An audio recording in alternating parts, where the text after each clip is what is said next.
to the Kent Lapp Podcast. I want to hear a little bit more about your family. Mm-hmm. Do you have siblings? I do, yeah. One older brother and a younger sister. Where are they? So they're in California still, Okay. and my parents are there as well. And I was living. I'm 26 years old. I was living with my parents. Okay. I had a good job, Yeah. but I could have moved out, but it would have been heinous. Couldn't have saved any money, and majority of people in California do not save money, paycheck to paycheck. I was talking to like the CFO of my company, and he has a family.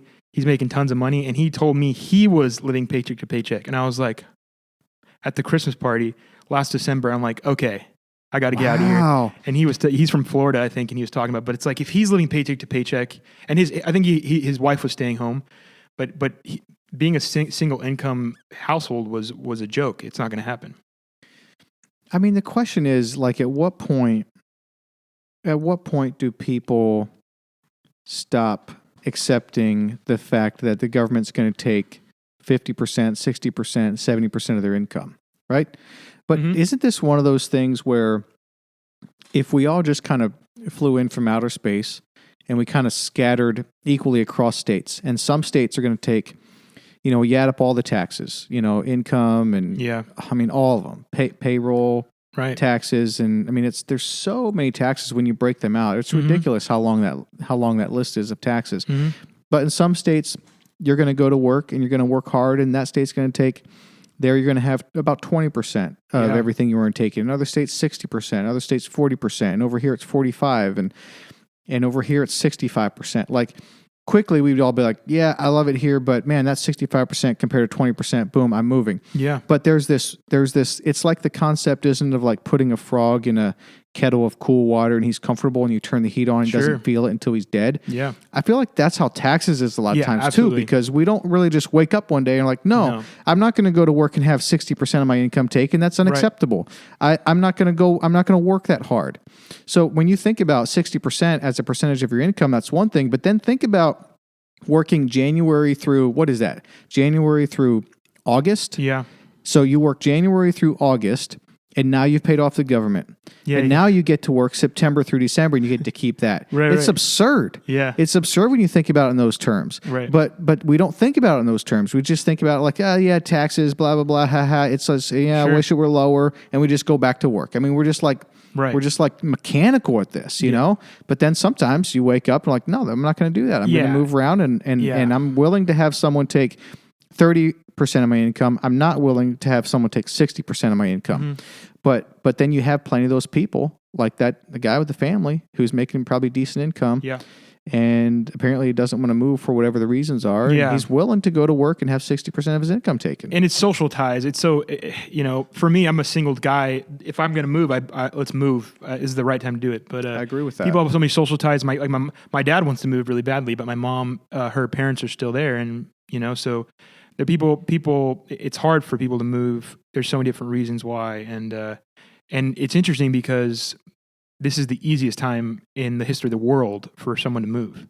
I mean, it was a missionary that had gone to like India or China, and I think like a one-way ticket. It was one of the Bible translators, but just to get his family like one way was like $200,000 in today's money, right? Wow. So it's like it's the most crazy thing in the world. And they're on a boat like a lot of times, so it's like. And there wasn't any commercial transportation, so it's the easiest time to move, and so because that's true, and the amount of moving that's happening in the last 10 years, we're not going to realize how much it will change the electoral map, the cultural map in 20 years from now. Yes. It'll be different, and it's really kind of interesting. Do you think it will?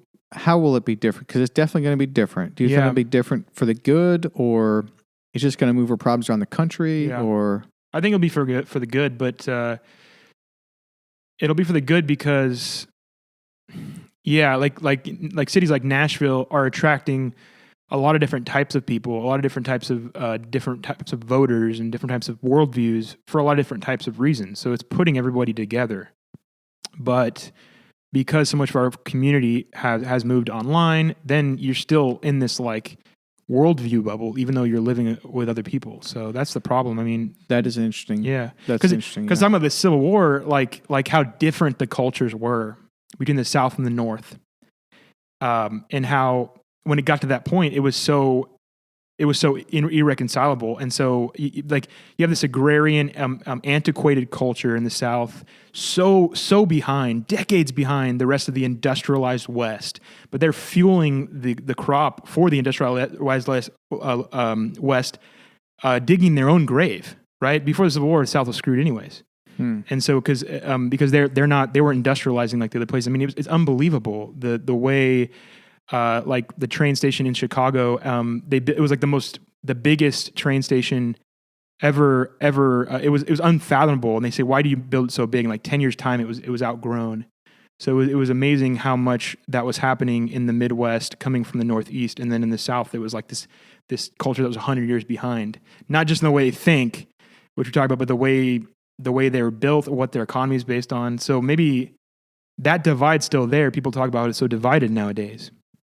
So I think that's true. It's going to be true, but it's going to be it's not going to be regionally divided because everyone's together in certain cities. So it's going to be, okay. That's interesting. Yeah. So back in even the 90s, if people would have moved around, you would have come in contact with people of different viewpoints and experiences and backgrounds and all of this type of thing. And you would have had more interaction with each other and you would have had a greater wear-off effect. Mm-hmm. But now, because of social media and algorithms and, well, Google even contributes to that. Yep. You can move around, people can move around, but you can stay in your bubble. Yeah, right. Because we interact so much online and those algorithms love to feed us stuff that we like. Exactly. Yeah. Yeah, that's an interesting thought. There's no Mayberry anymore. There's like this culture, it's like this sheltered little town. That's not a thing anymore. Because you can have someone living in rural, like deep South or like in rural Tennessee, and the kids are growing up with like super progressive ideals, and they're getting it from YouTube and in the internet. So everything's so global now.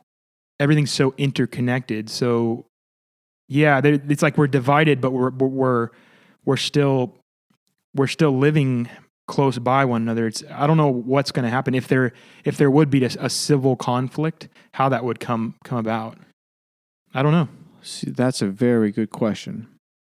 But if there would be a civil conflict, don't you think it would come about very similarly to what we saw this summer, just at an amplified level? Like it would be like a lot of disruption in a lot of cities, in a lot of places, as opposed to sort of like the southern region against the northern region, for example. Yeah. It's not going to happen. It's not going to happen anymore because we're all living around each other, which is a very good thing. Yeah. Yeah. It's not a good thing to be so divided. Right. Exactly. So, but there's obviously rural regions that are very like different. Obviously, like if you drive an hour east, people a lot different. From Nashville, Metro Nashville. So, did your dad move to California to begin with for a job opportunity, or did he just loved the state and wanted to go move there for the weather and? Yeah. So my dad was he was born in Iowa. He was raised in Iowa on a farm for about 10 years. And my grandpa moved there, started a farm, and then it didn't work out. Moved to California, started a farm. He was in Iowa. He had moved to California, and then I think he moved back to Iowa. But then so the second time he moved to California, he started a business, a flooring business, and then that really went really well. So it was economic reasons. In Orange County? Yeah. No, I think it was LA County. Okay. But in the same general area? Same general area. Okay. And so I think people were moving to California for the economic reasons, but also just like it was really awesome. Like it was this new place, and it was like the weather was amazing, and like, yeah, I mean, that was a big part of it too. It was just a really cool place that everyone was moving to. Yeah.